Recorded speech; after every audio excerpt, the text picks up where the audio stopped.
Okay, in Module 5, we were talking about the think method and how to help our kids talk and speak to other people with kindness. Module 6, we're focusing on how to be kinder to ourselves, how to speak with more kindness to ourselves. So, have you ever heard your kids say something like, I suck, I'm so bad, this drawing is so ugly, I'm so bad at baseball. So, these are just normal things that kids say about themselves all the time. Here's the problem with it though. When they say things, they will start to believe them. It will become their inner truth. They will start to really think that they are ugly, or they're bad at drawing, or they suck at math, or they suck at baseball, whatever the words are coming out of their mouth. And the things that I have heard kids say make my toes curl. It breaks my heart. If they're saying these things, they believe these things, and I just want to hug them and say, this is not true. You're not being kind to yourself. You need to stop and think about this for yourself. It just becomes so easy for them to say it, and it's ingrained in part of our culture.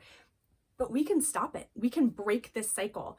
Our need to be perfect right away at the first time we try something, focusing on growth mindset strategies. We can walk our kids through not needing to be perfect. It's okay that it didn't come out right.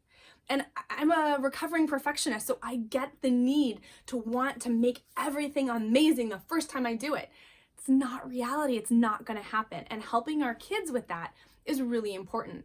And not letting them get away with this, not being kind to themselves, I call them out on it. You don't get to talk to yourself about yourself that way. You don't get to do it.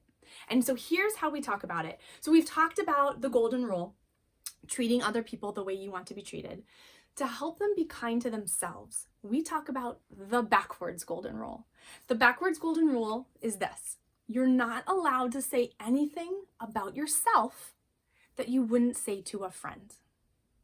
So, would you say to your friend that they suck, or that they're ugly, or that their drawing is ugly, or that they suck at baseball? Would you ever say that to a friend? Of course not. If you wouldn't say it to a friend, you can't say it about yourself. This is especially true as our kids are getting into tweens and teens and dealing with social media, and they're getting all of this negative input from our culture and from the internet and from, what these perfect models are doing. They think that this is normal. That's not normal. So then they think that they need to meet up to it. But if they wouldn't say it about their friends, they can't say it about themselves. And it starts really young. So how can we help them then? We need to flip the script. We need to break them of this habit by giving them words that they can say that helps them with their growth mindset. So, I'm not good at this yet. Or this drawing didn't come out the way I thought it would. Or I pictured it different in my head. It didn't come out right. It didn't come out the way I pictured it on my paper.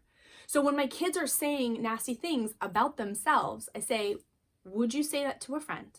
No, you wouldn't. So let's change it. You can say, I want to be able to catch this ball and I don't know how to do it yet. I need to practice more, or I need more help learning how to do this. Or I don't like how my hair looks. I want to maybe get a haircut. Giving them some tools so that they can evaluate themselves in a positive way. And it doesn't always have to be positive. We don't always love everything about ourselves, but not speaking about ourselves in a negative way is really going to set them up for success.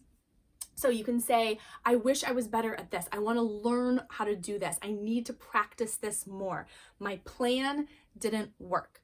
Giving them these words, and I literally say them to them. Say it. I say, your drawing didn't come out the way that you envisioned it. And I have them repeat it, so then it changes their script. It changes what they're hearing, changes what they're thinking. It changes their truth inside their head. The other thing we can do is we can do affirmations with our kids. And I know these can sound a little bit hokey, but they really do help because it changes what they're saying, their inner dialogue about themselves. I'm a kind kid. If they're really frustrated about their drawing skills, I'm an artist. I'm learning how to draw. I like to draw. It's okay if my drawing doesn't come out the way I want it to. So you can create them based on what they're struggling with. But I have a whole list of kind kid affirmations, especially for our kids who are not being kind to everyone. So I'm a kind kid. I speak and act with kindness. I know how to be kind. It feels good to be kind. I am kind. Setting them up with these positive affirmations can really help. And the last one, and this is tricky, and this goes back to modeling, especially for us mamas. We have to model this behavior for our kids, for our daughters, for our sons, for everyone. When you stand in front of the mirror, Think about what you're saying about yourself and be kinder to yourself. For yourself, yes, your kids are listening to you. So if you're looking at the mirror and you go, ugh, ugh, God, I need to lose some weight. Would you say that to a friend? No, you would not. So you could say, I want to get healthier. Flip it. They're watching you. Speak to yourself with kindness. I implore you, be kinder to yourself for so many reasons, but also because your kids are watching and we want them to be kinder to themselves. So their inner voice, their inner dialogue, their inner monologue comes from a place of kindness. And then they can give that out. They can give more of that and less of the negative, the you sucks in the world. We can just get rid of that kind of vocabulary. So be kind to yourself. It will trickle down to your kids. They're listening, I promise you. All right, I'll see you in the next module.